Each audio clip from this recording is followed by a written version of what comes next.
Welcome to easy learning 700। ये MGT602 entrepreneurship की short lecture series का 38 लेसन है और इस लेसन के अंदर भी आपको मेन पॉइंट्स करवाए जाएंगे पिछले लेसन्स की तरह। इसका टाइटल है preparing for the new venture launch early management decisions. सबसे पहले है इसके अंदर रिकॉर्ड कीपिंग।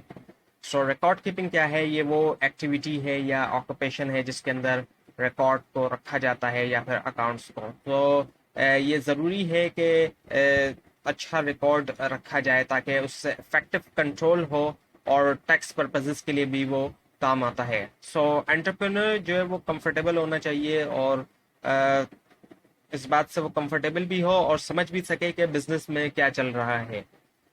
बहुत से सॉफ्टवेयर पैकेजेस का इस्तेमाल किया जाता है रिकॉर्ड कीपिंग के लिए।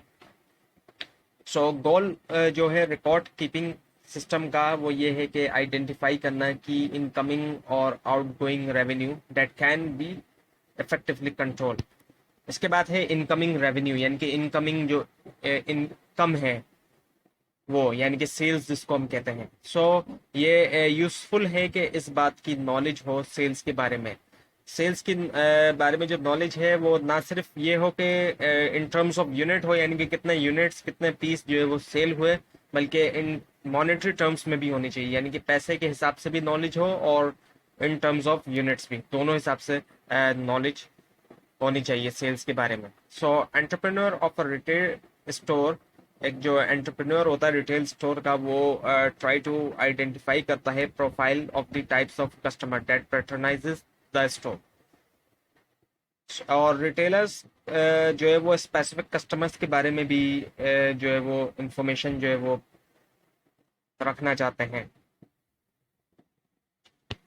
उसके बाद है इनवाइस डिस्काउंटिंग। इनवाइस डिस्काउंटिंग क्या है? एक ऐसी प्रैक्टिस है जिसके जरिए इस्तेमाल किया जाता है कंपनी के अनपेड अकाउंट रिसीवेबल को as a collateral for a loan. Collateral के तौर पे इस्तेमाल किया जाता है लोन के लिए जो कि इशूड होता है फाइनेंस कंपनी से। Now the retail store records internet venture use of computer.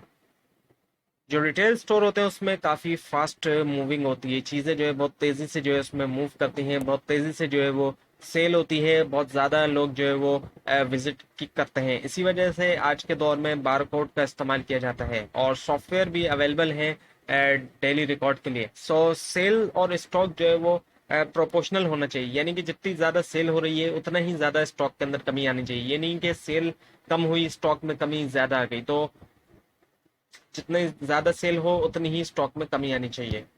इसके बाद है एक्सपेंसेस और द कॉस्ट, जिसको आउटगोइंग रेवेन्यू कहा जाता है। ये बहुत जरूरी है कि एक्सपेंसेस का रिकॉर्ड रखा जाए और इनकम में से जब एक्सपेंसेस को माइनस किया जाता है तो उसी से प्रॉफिट हासिल किया जाता है। रिकॉर्ड जो होता है एक्सपेंसेस के इजीली मेंटेन किया जा सकता है चेकिंग अकाउंट के थ्रू। और किसी भी बिजनेस के लिए ये एक अच्छी प्रैक्टिस है कि वो चेक का इस्तेमाल करे पेमेंट के लिए, ताकि मेंटेन किया जा सके रिकॉर्ड्स को टैक्स पर्पसेस के लिए।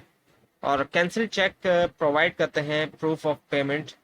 इन early stages it may be desirable to make all payments on time to establish credibility with supplier. Entrepreneur को मेंटेन करना चाहिए इंफॉर्मेशन एम्प्लॉय के बारे में, आइथर इन सॉफ्टवेयर प्रोग्राम में और इन कार्ड फाइल। तो ये था लेसन नंबर 38। आपको अगर कोई क्वेश्चन है तो नीचे कमेंट कीजिए और इस पूरी सीरीज को देखने के लिए इस चैनल को सब्सक्राइब कीजिए। और ये स्लाइड हासिल करना चाहते हैं तो नीचे डिस्क्रिप्शन बॉक्स में दिए गए लिंक से हासिल कर सकते हैं, लेकिन अगर लिंक ना मिले उसके लिए आप नीचे कमेंट कीजिए। Thanks for watching this video.